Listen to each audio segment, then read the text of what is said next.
Hi മക്കളെ, learn and തിങ്കിൻ്റെ ഇന്നത്തെ ക്ലാസ്സിലേക്ക് എല്ലാ കൂട്ടുകാർക്കും സ്വാഗതം. ഇന്ന് നമ്മൾ പഠിക്കുന്നത് 6ാം ക്ലാസ്സിലെ മലയാളം കേരള പാഠാവലിയിലെ 2ാമത്തെ യൂണിറ്റിലെ പാട്ടിൻ്റെ പാലാഴി എന്ന പാഠഭാഗത്തിലെ പഠന പ്രവർത്തനങ്ങളാണ്.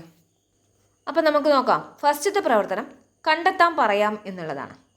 ബാബുരാജ് ഉൾപ്പെടെയുള്ളവരുടെ വളർച്ചയിൽ കുഞ്ഞു മുഹമ്മദ് ഖാൻ പ്രധാന പങ്ക് വഹിച്ചിട്ടുണ്ട്. ആരുടെയെല്ലാം? സന്ദർഭങ്ങൾ ഏതെല്ലാം എന്നാണ് ചോദിച്ചിട്ടുള്ളത്. ഉത്തരം: ബാബുരാജ്, KT മുഹമ്മദ്, KP ഉമ്മർ എന്നിവരെയെല്ലാം വളർത്തിയത് കുഞ്ഞു മുഹമ്മദ് ഖായാണ്. കോഴിക്കോട് പട്ടണത്തിൽ പോലീസ് കോൺസ്റ്റബിൾ ആയിരുന്നു അദ്ദേഹം. പോലീസ് ലൈനിനടുത്ത റോഡിൽ സ്വന്തം ഉദരം തന്നെ തബലയാക്കി പാടുകയായിരുന്ന 12 വയസ്സുകാരൻ സാബിർ ബാബുവിനെ അദ്ദേഹം സ്വന്തം വീട്ടിലേക്ക് കൂട്ടിക്കൊണ്ടുപോയി. തൻ്റെ സഹോദരങ്ങൾക്കൊപ്പം വളർത്തി. സംഗീതമടക്കം എല്ലാ കലകളെയും ഒരുപാട് സ്നേഹിച്ചിരുന്ന കുഞ്ഞു മുഹമ്മദ് ഖാൻ കഴിവുള്ളവരെ വളർത്തിയെടുക്കുക എന്നത് തൻ്റെ ഒരു നിയോഗമായി കണ്ടു. അദ്ദേഹം ബാബുവിനും അബ്ദുൽ ഖാദറിനും പലയിടത്തും സംഗീതവേദികൾ സംഘടിപ്പിച്ചു കൊടുത്തു. അവർക്ക് പ്രചോദനമേകാൻ സ്വന്തം കാശുകൊടുത്ത് മാലകൾ വാങ്ങി കൂട്ടുകാരെ കൊണ്ട് അവരുടെ കഴുത്തിൽ അണിയിപ്പിച്ചു. ഇങ്ങനെ തന്നാൽ കഴിയുന്ന രീതിയിലെല്ലാം അദ്ദേഹം അവരുടെ കഴിവുകൾ വളർത്തിയെടുക്കാൻ ശ്രമിച്ചു. അടുത്തത് അഭിപ്രായക്കുറിപ്പ് എഴുതാനാണ്. അന്യജീവനുതകി സ്വജീവിതം ധന്യമാക്കുമമലെ വിവേകികൾ. കുമാരനാശാൻ്റെ നളിനിയിലെ വരികളാണിവ. ഈ വരികൾ കുഞ്ഞു മുഹമ്മദ് ഖായെ സംബന്ധിച്ച് എത്രത്തോളം ശരിയാണ്? നിങ്ങളുടെ അഭിപ്രായം കുറിപ്പായി എഴുതുക.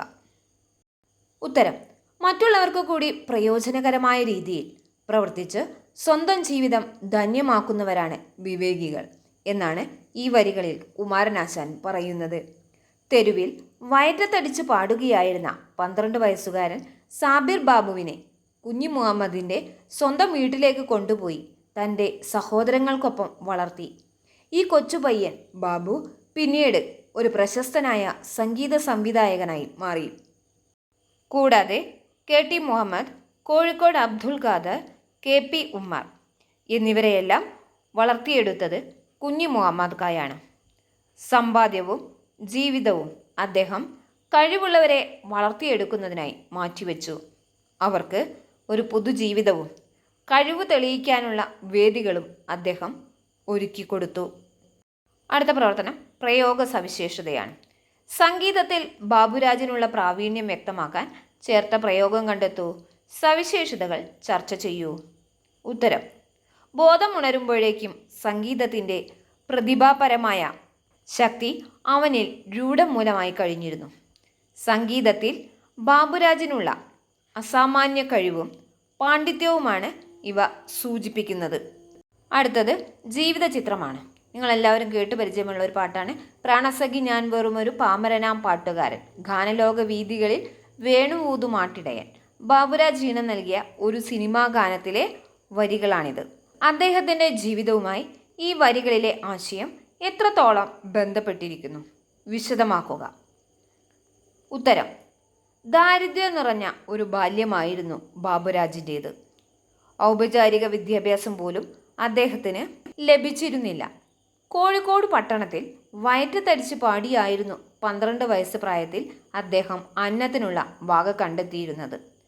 പാമരനാം പാട്ടുകാരൻ എന്ന വരിയിലൂടെ ഈ ജീവിത കാലഘട്ടമാണ് സൂചിപ്പിക്കുന്നത്. സംഗീതത്തിൽ അപാരമായ അറിവും ഒരുപാട് നേട്ടങ്ങളും നേടിയിട്ടും അദ്ദേഹത്തിന് അതിൽ ഒട്ടും തന്നെ അഹങ്കാരമുണ്ടായിരുന്നില്ല.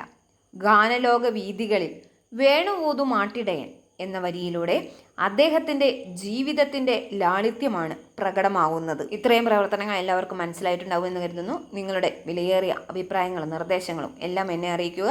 കൂടുതൽ മലയാളം ക്ലാസ്സുകൾക്കായി ഈ ചാനൽ സബ്സ്ക്രൈബ് ചെയ്യുക. കൂടാതെ ബെൽ ബട്ടൺ അമർത്തുക. ഈ വീഡിയോ ഇഷ്ടപ്പെട്ടെങ്കിൽ ലൈക്ക് ചെയ്യുക, ഷെയർ ചെയ്യുക, സബ്സ്ക്രൈബ് ചെയ്യുക. Okay, thank you.